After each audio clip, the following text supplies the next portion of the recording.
Fox 61 News at 11 starts now. Right now at 11, breaking news in the search for this missing mother. Tonight, exclusive video showing her fiance in handcuffs. Police now investigating their Meriden home in connection with the woman's disappearance. A woman fighting for her life, the victim of a vicious stabbing. Police continuing to search for answers tonight. Plus, a former Yale professor facing some serious accusations of sexual assault. How the university is responding tonight. But first at 11, we begin with that breaking news out of Meriden. Good evening, everyone. I'm Ben Goldman. And I'm Amanda Rouse. A man taken into custody tonight as police continue to search for answers in the disappearance of a young mother still missing. An active scene investigation happening earlier tonight, and it's still going on at this hour. Fox 61's Dave Puglisi joins us live from the scene with details. Dave? And more police officers have arrived recently as they've lined the street here, and you can actually see them up the driveway and still behind the house and inside the home as they continue to investigate. Now, earlier today, it came as a shock to family and friends of Jason Watson, who were standing right across the street as they watched him be escorted by police out of the house in handcuffs. This comes as police are investigating the missing persons case of 31-year-old Perry Mason. Police could be seen searching the property at 645 West Main Street in Meriden, going along the driveway, backyard, and inside the home. Mason and Watson both live in the home with their children from prior relationships. Around 8 p.m. this evening, police walked Watson out of the home in handcuffs. Police have not said whether he's been charged. Perry's sister, Val Hallback, was the last person to talk to Perry Friday night. After Perry didn't contact her sister Saturday, which is unusual for the pair that talk multiple times a day, Val checked Perry's call logs and found 2 calls to 911 lasting less than a minute each. That was about 12 hours after their last contact. Mason moved here a year ago from Hawaii for a fresh start. Family members tell us Mason and her fiance Watson have a melded family of her 2 boys and his boy and a girl. Watson's family talked with me off camera. They told me Mason was sweet and good to the kids. They are devastated, hoping she is okay. Family members also confirmed that Watson took to social media 11 hours ago saying, quote, "missing you," with pictures of him and Perry. Val arrived on scene after Watson was walked out of the home. She remains strong in search for her sister. You know, distraught is an understatement.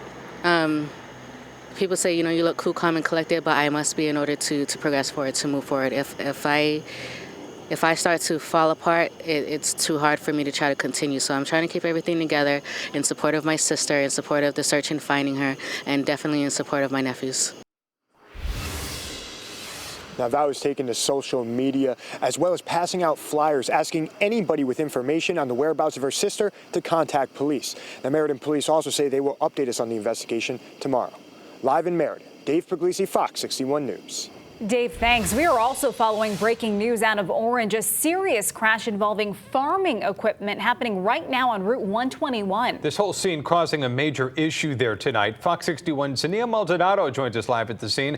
Zinnia, what can you tell us?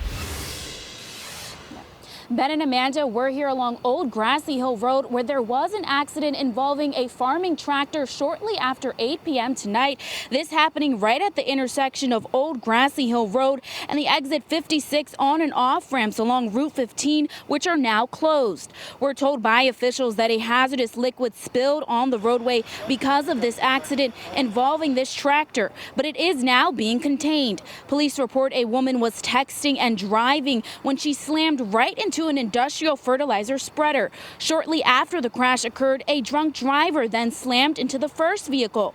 No serious injuries were reported, but the driver in the second crash was arrested for driving while under the influence. We actually saw police giving that driver a field sobriety test earlier and took him right into custody. Out here now is the Orange Fire Department, Connecticut Department of Transportation, and State Deep, all who will be cleaning up this mess for quite some time tonight. State police are also on scene assisting, but for now, Grassy Hill Road will be closed for the next couple of hours as crews continue to clean up this mess, so you will want to avoid this area tonight. For now, we're live in Orange. Zinnia Maldonado, Fox 61 News. Zinnia, thank you. Breaking news out of New Haven as well tonight. A young man on a bike was hit by a car. Police say it happened around 5 o'clock this evening, that they were called to Fowler Street in the area of Amity Road and Frederick Street. The victim was unresponsive and is currently in critical condition. The driver of the car did remain on scene, is currently cooperating with authorities. Police are continuing to investigate. Time now for a check of the weather. We are tracking the potential for severe storms tomorrow. Fox 61 Chief Meteorologist Rachel Frank joining us now with the first check of that forecast. Hey, Rachel. Yeah, guys, it could get nasty tomorrow afternoon into the evening if all the ingredients come together, and it all depends on how much sun we could see around midday tomorrow. But the Storm Prediction Center out in Norman, Oklahoma has painted a lot of the Northeast here in that slight risk of severe weather. Slight means the chance for scattered severe thunderstorms, and again, that focal point going to be in the afternoon right into the evening. There is a risk for large hail, damaging winds, and we can't even rule out a tornado in the Northeast. Hopefully not for us, but we do have a combination of instability and wind shear, which is wind direction that turns with height. So we are going to have to keep a close eye on the radar. Also, as with any thunderstorms, there could be some locally heavy rain, the chance for some ponding, some poor drainage issues, and some vivid lightning as well. Again, it all hinges on how much sun we can see midday. 69 in Colchester, 75 in the Hartford area, right around 70 degrees in Litchfield. Warm front coming in from the south.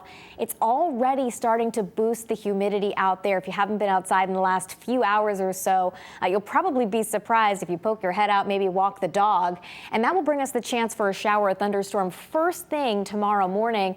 And then there will be another opportunity in the afternoon as that next front approaches. Temperatures tonight in the upper 60s to low 70s. We should stay dry overnight. There is a chance for a shower or storm first thing tomorrow. This computer model doesn't really show it, but I disagree with it. Obviously, it wouldn't affect everybody, but check in with the morning guys and just make sure how your morning commute shapes out. Then a chance for that midday sunshine, followed by some additional storms as we head through the afternoon. This is 5:30, 6 o'clock, 7 o'clock, 8 o'clock. Again, taking you right through the evening commute with the chance for you splashing through some big puddles and potentially seeing some nasty thunderstorms as well. Again, it all hinges on that sunshine midday. We're going to take you through this threat and also the timeline again coming up in just a bit in more detail, and also the big changes that follow for later this week, a little taste of fall. Full forecast in just a bit.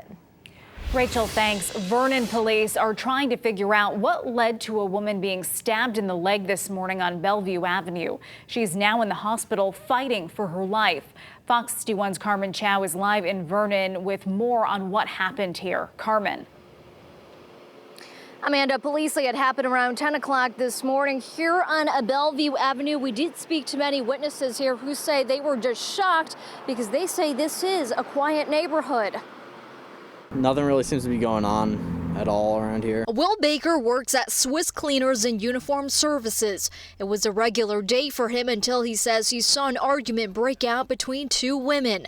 Seconds later, it led to a woman being stabbed in the leg. The girl on the bike had a pocket knife. It fell out, and the girl that was on the front lawn there ended up grabbing it and stabbing her in the leg there. Police rushed to the scene and first responders quickly transported her to Rockville General Hospital and was then transferred to Hartford Hospital for additional care. Police telling Fox 61 they are making progress with the investigation. We believe that we've identified all of the parties involved in this incident, and it's still under investigation. We're still conducting interviews and speaking to people to determine exactly what happened. Andrew Hickey says he was outside when the stabbing happened and saw the woman on the ground bleeding. The one woman was like almost like she was like half, not really looked like she wasn't really conscious or anything like that type of thing. Police say another person was also treated for minor injuries and is being treated. They added this person and the woman stabbed are from the area. A part of Bellevue Avenue was closed off for several hours during the investigation, and police say there is no threat to the public.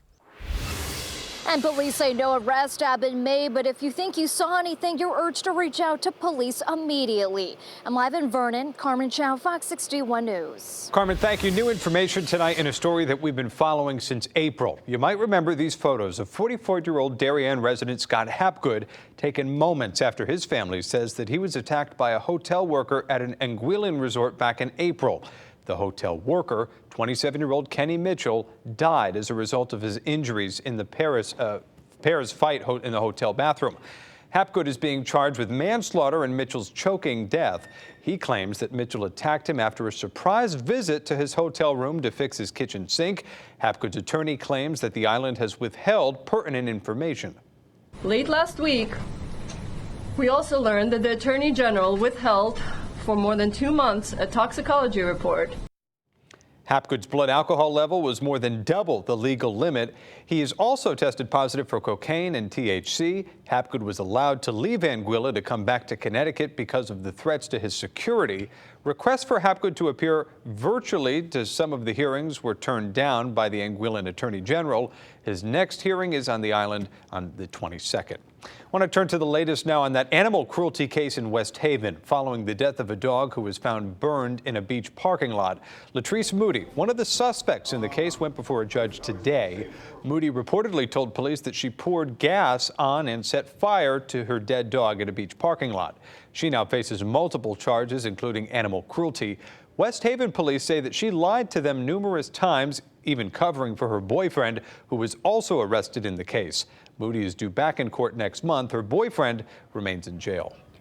Turning to the latest on the Fotis Dulos case, Dulos was reportedly deposed today in a civil case against him. The New Haven Register reports attorneys for the mother of Dulos' estranged wife, Jennifer, questioned Fotis about his finances at a law office in West Hartford. Jennifer Dulos vanished on May 24th. Her family claims that Fotis owes them millions of dollars in unpaid loans. Fotis is also facing criminal charges in connection with Jennifer's disappearance.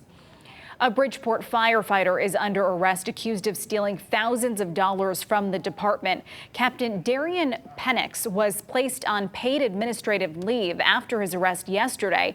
Police say that he misused more than $15,000 from the fire department, using that money for personal expenses, including trips and car repairs. He was the former president of the department's minority organization known as the Firebirds. Police say that money came out of the Firebirds checking account and through a debit card. The Bridgeport fire chief released a statement about the arrest, saying in part, quote, "We are disappointed to hear of these allegations and will take any further appropriate actions if these charges are found to be true." New at 11 tonight, an attack at a house party lands 3 people in custody, including a teenager. And tonight, a man remains in critical condition. Late last night, police got several calls about a disturbance in the driveway of the home on Bartholomew Street. Officers found a man on the ground suffering a serious head injury. The investigation revealed that he was attacked by 3 different people, including that teen. The victim remains in the hospital tonight. More arrests are expected.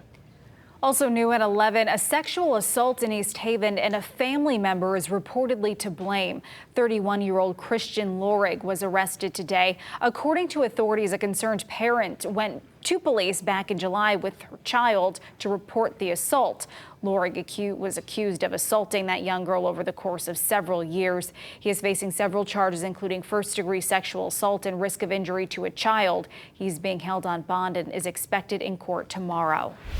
A retired Yale professor is accused of sexually assaulting students while running a research facility in the Caribbean. This is all according to a report by former Connecticut U.S. Attorney Deirdre Daley. 5 students say psychiatry professor Dr. Eugene Redmond sexually assaulted them during their time in St. Kitts back in 1994. Redmond retired from the Ivy League school in July of last year after Yale President Peter Salovey hired a former U.S. attorney to interview students and alumni about these allegations. Yale's president did release a statement saying that he is, quote, grateful to the survivors who bravely came forward to report the assault and misconduct to which they were subjected. Sexual misconduct and sexual assault have no place in this university.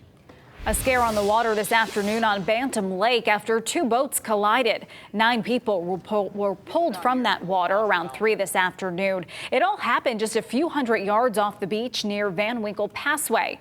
Deep and state police are investigating what led to the crash. Connecticut is now joining 2 other states in suing the federal government over immigration policy changes. The Trump administration's rules would block green cards for many immigrants who use public assistance using Medicaid, food stamps, and housing vouchers. The rules, which are set to take effect in October, would broaden a range of programs that can disqualify immigrants from legal status if they are deemed a burden to the United States. The state of Connecticut now joins New York and New York City, along with Vermont. More than 15 other states have already sued to challenge the new rule. Still ahead on the Fox 61 News at 11, a scare at a college campus, what's believed to have sent students and staff running for cover at Louisiana State University. It was just something that shouldn't have happened. They should have been more careful with their dogs. A vicious dog attack leaves a family in mourning tonight. A young girl's life cut far too short. what's being done to prevent a future tragedy. Expanding breast cancer screenings, why some say more women should be tested for a certain genetic mutation.